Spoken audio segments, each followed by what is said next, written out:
So this is the lounge room in this lovely Hamptons home.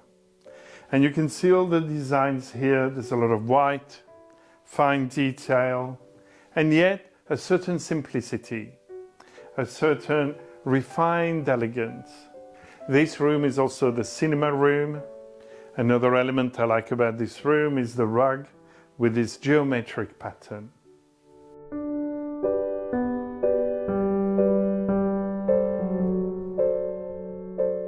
And you can see how one of the main features of the study, with its dark wall, is a painting reproduction. And you can see it's a very dramatic feature, a large reproduction of Vermeer's Girl with a Pearl Earring.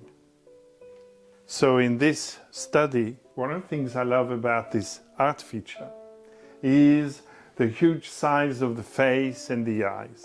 And our brain is geared to focus and respond to human faces and eyes right as infants.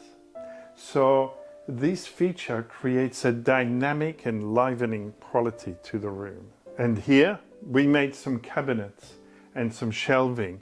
And in order to balance out and bring a little bit of a soft light, a bit of ambient lighting, I put some LED light strips underneath each shelf. And especially at night, with its soft glow, it creates a lovely feel.